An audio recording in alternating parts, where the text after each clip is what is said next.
Well, I am so excited today. You know, all know me probably. It's Karen Fox, better known as Karen the Connector. And I'm helping my clients through digital media and the strategies to be seen more. So you're getting the influence you need, you're impacting, and a better income. But I am bringing you today someone you are going to love. If you don't know Cathy Sexton, you have to get to know her.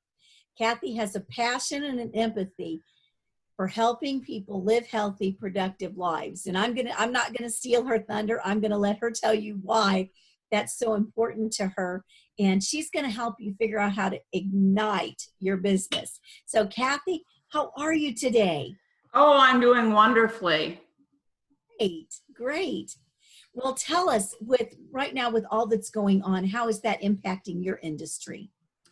So I work with small business owners. I call them stresspreneurs, who are overworked, overwhelmed, and underpaid. And right now that underpaid is even exploded more. So a lot of them don't have business coming in. But a lot of them learning to work from home has been a big thing. And then for others, learning to take their business on a little bit more online, or, just even thinking about going that way. It's really been, this virus has really been, upset, as most small business owners know, has upset their world. And we're all trying to, figure out the best way to move forward on this. So my job is to keep everybody moving forward and using this time productively and not waste it and regret that you had this downtime to work on your business. Well, I have used your services many a times, and you have given me such great advice. Right now, are there a couple tips maybe that you could give the audience that talks about how they can be more productive while they're working at home? So working from home, if you've already been working from home, then you probably have a routine, and now that's spoiled because you now have children and you have spouses working from home. So, and if you're not used to working from home, this will apply to you too. So number one, if you've not been working from home, the key is find a secluded area, especially if you have other people around, that you can work in privacy, that you can have your downtime and your quiet time so you can really concentrate. Set up a desk. Don't let it be your kitchen table when you have to clean it all up to then have dinner. So that's one thing. And then the biggest key, I think, is that we keep routine, but maybe change that routine up. So it's all about the communication. So it's about letting everybody know what the schedule is for the day. So getting up at the same time, everybody goes to bed at the same time that they used to, because you want to keep that routine. It's especially for children, that structure is important. And then for you as a business owner, you want that structure too. It'll make things better for you. But think about, instead of working from maybe 8 to 5, working from 8 to 8, and you now break your day up and have, 30 minutes, half an hour with the kids, or, some family time. But explaining that and having everybody on the same page, so they aren't saying, Mom, when are you done? Or Dad, when are you, they know at this time we're going to, read a book, or we're going to watch a movie, and have everybody be involved in making that plan. So I think that's huge, just for everybody, for your sanity, because then, when they know that you have to work, hopefully you won't be interrupted quite as often. I know I've heard you say in the past that it's better to take and break it down into 90-minute segments. Mm-hmm. So that you're really more focused and get accomplished more.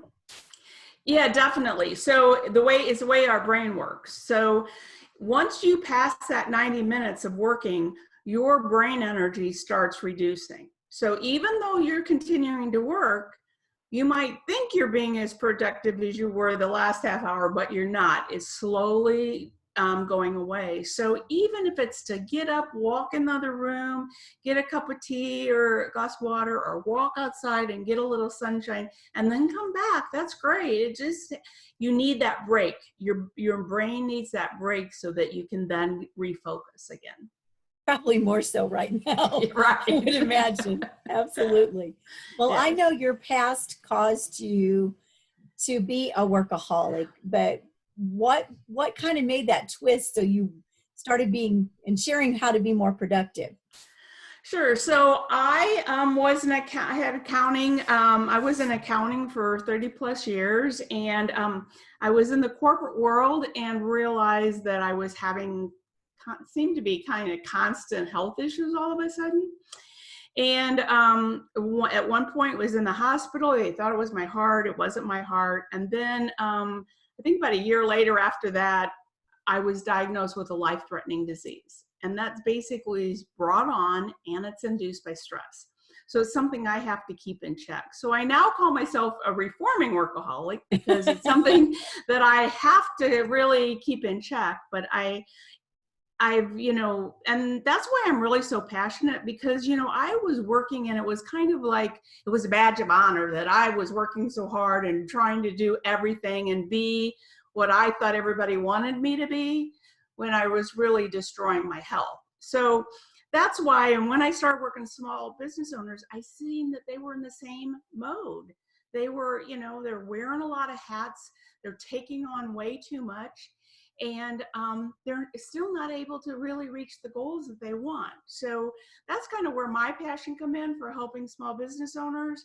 Originally I started with bookkeeping, but that very soon I realized that they needed way more help than bookkeeping help. So now it's about helping them create systems and processes that make it easier for them, and then, securing their business with a money foundation, and just really helping them go to that next level.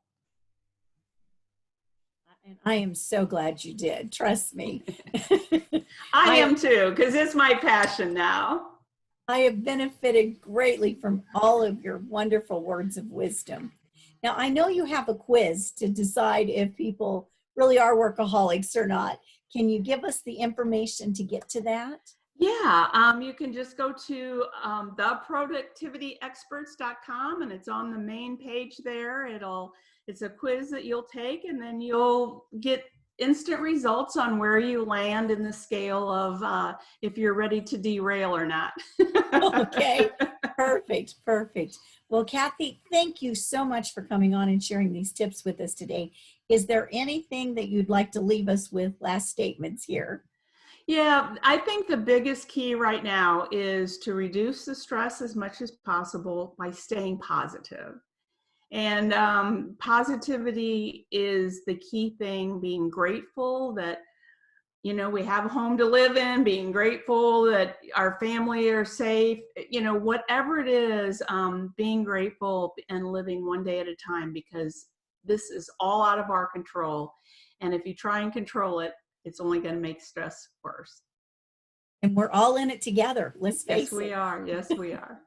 Well, thank you again, Cathy, so much. I so appreciate the time. You have Thank a great you. day, and thank you so Okay. much.